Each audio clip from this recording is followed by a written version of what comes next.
For this lecture, we are going to look at the 8th chapter of Tagore's My Reminiscences, and this chapter is called My First Outing.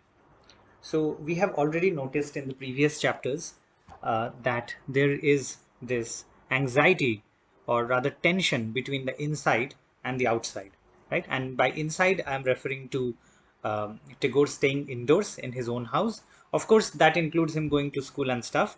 But outside basically refers not just to him leaving his house, but by extension to be outside of the purview of guardianship, right? So outside essentially of the control of his family, his guardians, his servants, etc. Because you know that servants were responsible for looking after Tagore.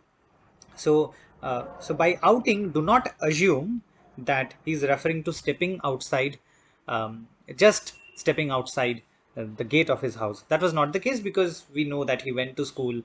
He had there were occasions where he was taken to the medical college, as we saw in the previous chapter.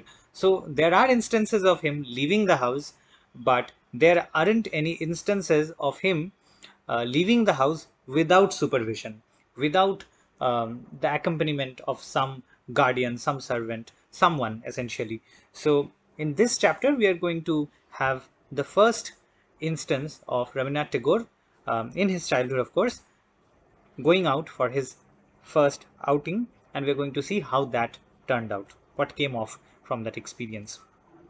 So, let's look at the first excerpt from this chapter. He says, once, when the dengue fever was raging in Calcutta, some portion of our extensive family had to take shelter in Chhatu Babu's riverside villa. We were among them.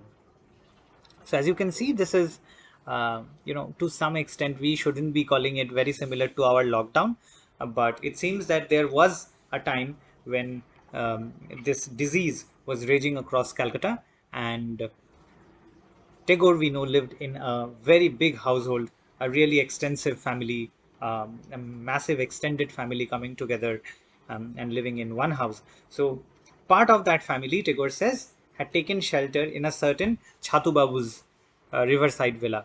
If you look at the Bengali translation, the Bengali original of this text, you're going to find out who this Chhatu Babu is. The names and all are mentioned there, right? But I'm not going into those details in the lecture. Nevertheless, the point I was trying to make is the Tagore family did also have some sort of quarantine experience, right?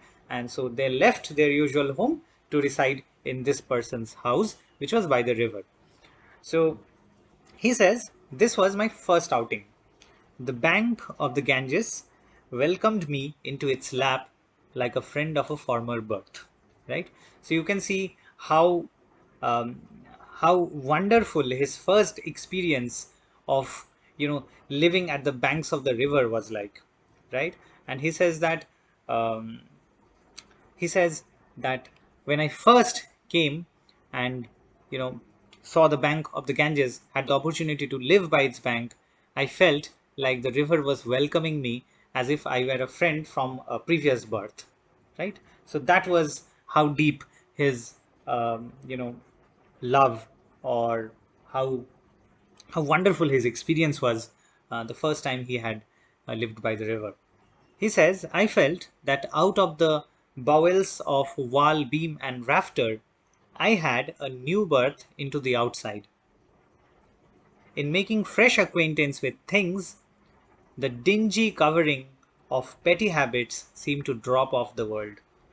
Right? So, one important thing that you must note here is that by the very act of living in a different house, by taking shelter in this Chhatu Babu's riverside villa, they had broken off from many habits which were persistent in their usual home, right?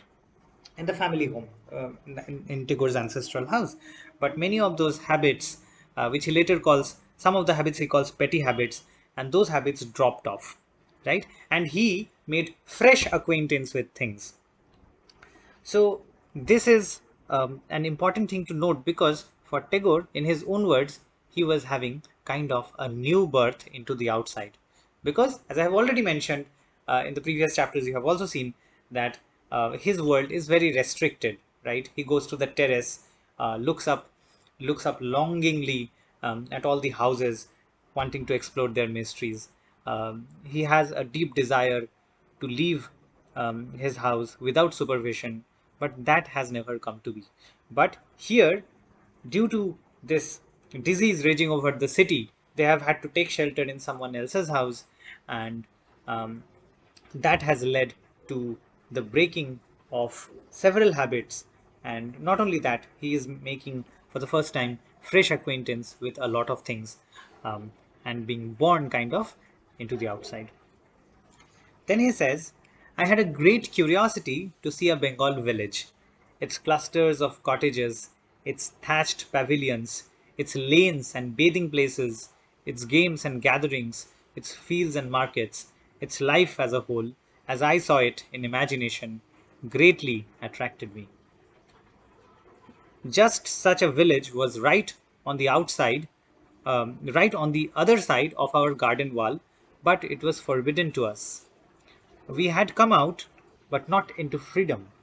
We had been in a cage, and we were now on a perch, but the chain was still there. So again, remember, Tagore is currently living in someone else's house, in a certain Chatu Babu's house, right?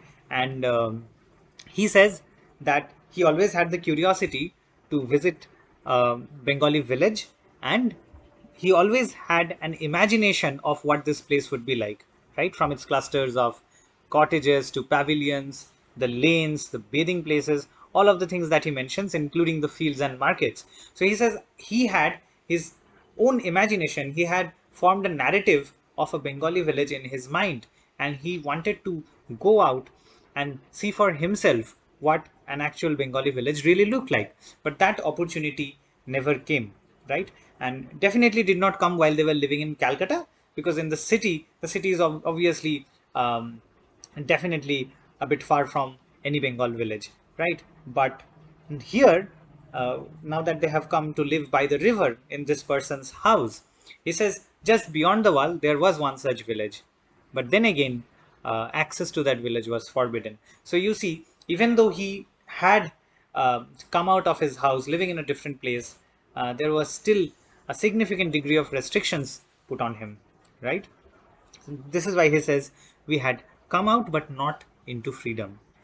We had been in a cage and were now on a perch, but the chain was still there. So once again, you see, he uses the bird metaphor. He has used the bird metaphor previously when he was talking about the English language, and specifically in the context of language learning, and the fact that birds do not have the burden of having to learn the English language, and they do not face the problem of facing or going through private tuitions of English teachers who would teach in the light of the lamp. So importantly, he has used the bird metaphor once again, and he says that previously in our previous home we were in a cage, we lived in a cage, and now there is a little bit of freedom. We are now on the perch. We have left the cage, but the chain is still tied to our feet. We are not completely free. So this is like halfway freedom, right? So we have come out but not into freedom. So this is midway freedom or halfway happy, whichever way you like to think of it. But do remember that the bird metaphor is a kind of motif in this book, because it has already appeared several times. Now let's look at what his first outing was actually like, right? The first time he left, um, you know he broke off the chains. What happened? He says, one morning, two of our elders went out for a stroll into the village, right? And the village is a reference to the village which was there beyond the gates, beyond the borders or the walls of the house they were currently living in, and which was previously inaccessible to Tagore. So he says, one morning, two of our elders went out for a stroll into the village. I could not restrain my eagerness any longer, and slipping out unperceived, so he kind of sneaked out, followed them from some distance. Suddenly, my elders became aware of my presence behind them. Get away, go back at once, they scolded. They were scandalized. My feet were bare, I had no scarf or upper robe over my tunic. I was not dressed fit to come out, as if it was all my fault. I never owned any socks or superfluous apparel.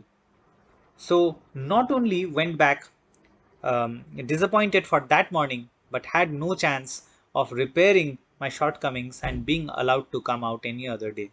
However, through the beyond, however, though the beyond was thus shut out from behind, in front the Ganges freed me from all bondage, and my mind, whenever it listed, could embark on the boats gaily sailing along and hie away to lands not named in any geography.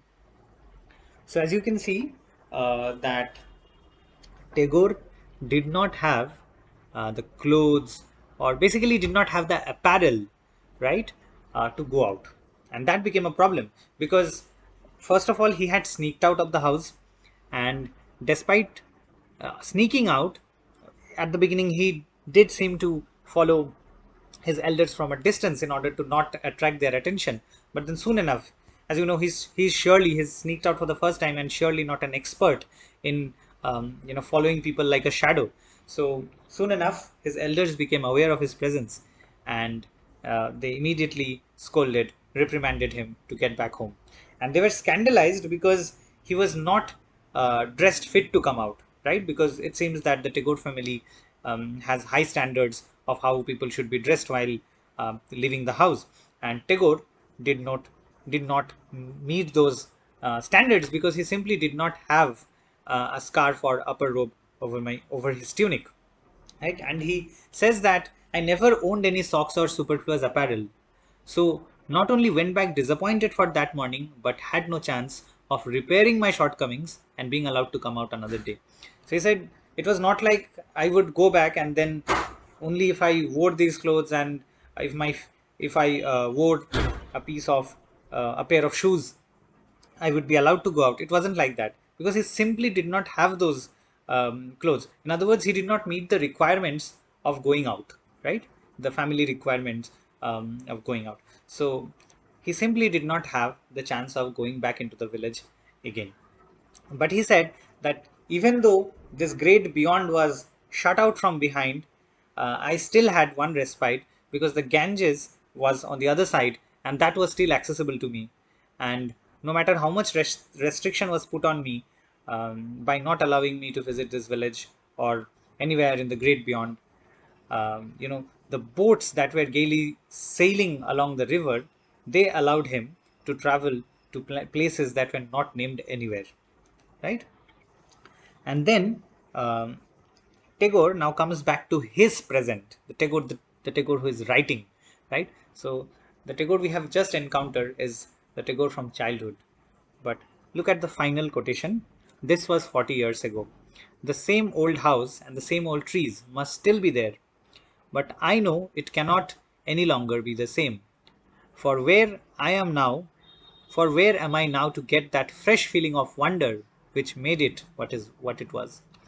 So this is Tagore speaking from the persona of the person who is writing the biography or autobiography, right? And he says that that house may still be there, and all the trees that used to be there 40 years ago are surely there, but I do not have that fresh sense of wonder that I had at that moment. So even if I went out to that village today, I would not feel as much curiosity, or I wouldn't be as nearly as much excited as I was then, right? So all that excitement, all that feeling of wonder has now rusted. So and this chapter kind of ends with this question: where am I now to get that fresh feeling of wonder, which made the first journey into the village, which he had done by slipping out unperceived? Is it going to be that interesting? Is it going to be that exciting? It isn't. Where is he going to get that from? So, in on that note, um, we can complete our lecture on chapter 8, and in the next lecture, we are going to move ahead with chapter 9.